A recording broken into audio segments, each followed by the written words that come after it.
Bismillahirrahmanirrahim. Elhamdülillah ve salatu ve selamu ala Resulillah ve ba'd.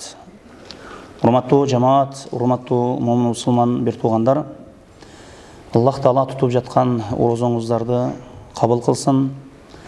Жана мына ушул Рамазан айында жасаган жакшы иштериңиздерди, түнкү ибадаттарыңыздарды Аллах Таала kabul болгон ибадаттардын катарына кошкон болсун.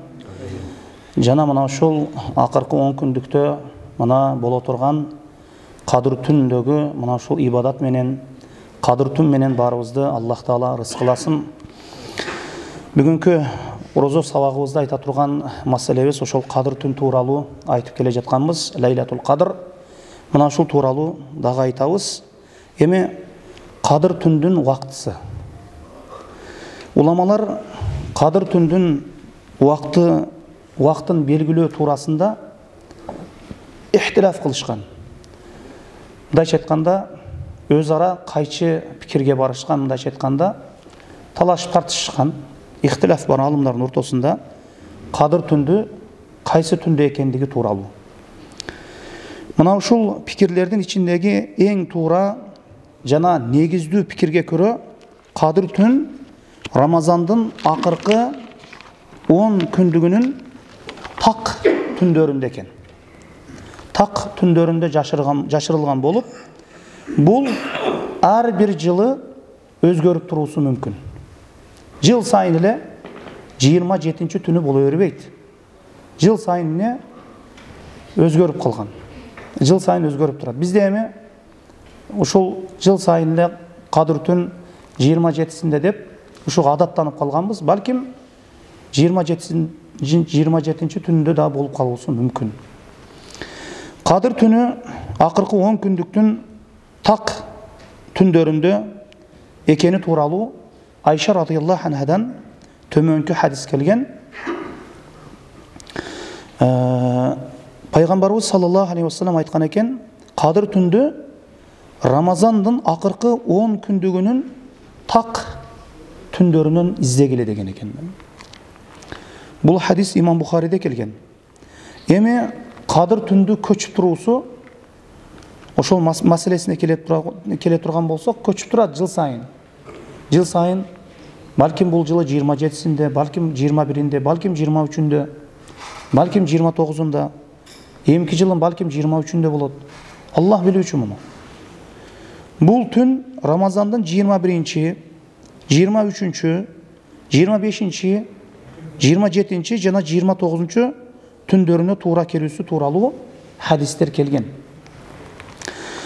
Абу Саид Худри радыйаллаху анхудан риваят кылынган хадисте Пайгамбарыбыз саллаллаху алейхи вассалам мындай дейт. Мага бул түн, ошол Кадыр түндүн убакыты түшүмдө көрсөтүлдү дейт. Пайгамбарыбыздын түшүндө Кадыр түн Рамазандын кайсы түнүндө экендиги Пайгамбарыбызга көрсөтүлдү, билдирилди. Анан соң унуттурулдум дейт. Пайгамбарыбыз унутуп калды. Эми Аллах Таала тарабынан унуттурулду. Анан ушундай экен, аны акыркы 10 күндүктөн анын ар бир так түндөрүнөн издегиле дептир Пайгамбарыбыз саллаллаху алейхи вассалам. Чындыгында түшүндө бул түндүн таңында ошол сууда жана лайда сажда кылып жаткандыгымды көрдүм дейт. Пайгамбарыбыз саллаллаху алейхи вассалам. Ошол мындай болгон эмес да, ал убакытта мечиттер. Жамгыр жааса суу өтүп кеткен, жамгыр өтүп кеткен. Анан лайда, сууда сажда кылууга туура келген. Ошол лайда, пешенем лай, суу болгон абалда сажда кылып жатканымды көрдүм Кадыр түндө деген. Абу Саид Ал-Худри радыйаллаху анху айтат, ошол түнү дейт, өтө нөшөрлөп жамгыр жаады дейт. 21-чи түнү дейт. Ошол Пайгамбарыбыз саллаллаху алейхи вассаламдын мечитинен, намаз окуй турган жеринен суу өтүп кетти дейт.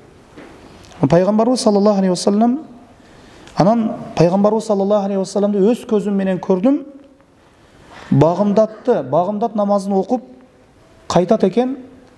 Ошол багымдат намазын окуп ал кишиге караганымда жүзү лай жана сууга бөлөнүп калган эле дейт. Пешенелери. ошол түнү ошо кадыр түн болгон экен пайгамбарыбыз саллаллаху алейхи вассалам. Бул эми пайгамбарыбыз 9 Рамазан күткөн да. Эми ошол бир Рамазандын бирөөсүндө ошол 21 күнү түнү болуп атат, кадыр түн. Ушул хадисте кадыр түнү 21 түнгө туура келгендиги айтылып атат бул хадисте. Абдулла ибн Унайс радияллаху анхудан риваят кылынган хадисте, bir hadiste kelişince bir kişi Peygamberimiz sallallahu aleyhi ve sellem'den o Allah'ın elçisi bul berekeli keçe daşetkanda berekeli tün de kanday tapsak bolot dep suradı.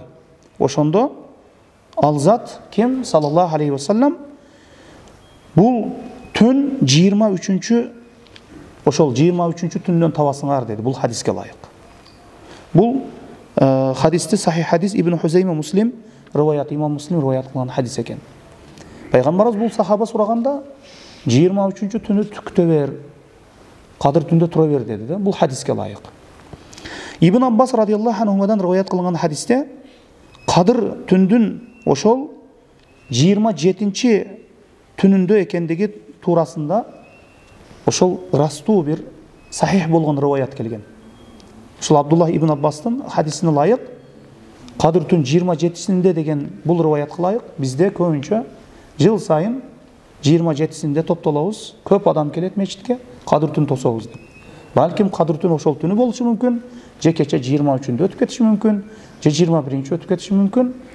Oşonduktan en alın jakşısı akırkı 10 kündükte uktavay taravih menen okup anan tünkü tahajjud namazlarını okup dua kılıp tursak inşallah buga bizge nasip bolgan bolot. Hem hazır biz ana saat 2'de dagı turup tahajjud namazını okup atabız. Emne üçün? Uktap kalbaylı, kebir fitnalarga azgırılıp kalbaylı, işine bolsa da uşul tündün ibadatından rızkılanıp kalaylı degen maksatta mına uşul nerseni jolga koyup köyrek bolsa da Allah'a sajda kılıp kalaylı, namaz okup kalaylı degen maksatta bunun üstünde ne hareket kılıp barıp atabız. Hem elhamdülillah Allah Taala özü kabul kılgan bolsun. Эми кадыр түндө жасала турган ибадаттардын дагы эң эмеси Куран окуу жана намаз. Намазды көбүрөөк окуу керек дейт алымдар. Эми бул Абдулла ибн Аббастан, анан Убай бин Каабтан келген бир риваятта дагы бул кадыр түн ошол 27-нчи түнү деп келинет. Мен жогоруда хадистерди келтирдим, 23-дө, 21-де, мына 23-дө, мына 27-синде. Мындан чыкты кадыр түн жыл сайын Аллахтын каалоосу менен, Аллахтын илимине таандык нерсе бул, сыр бул нерсе, бул жылып турат экен да. Muaviye Abu Sufyan, İbn Abu Sufyan radıyallahu anhu'dan rivayet kılınan hadiste Allah'ın Elçisi sallallahu aleyhi ve sellem aytты. Kadir tündü akırkı tündörden Ramazan'ın akırkı tününden tavasыңар деп koydu. Emi al tak gün bolsun, emi jup gün bolsun, jup tün bolsun. Bu akırkı 10 günlükten ne? Akırkı 10 tünden tavat ekenmiz.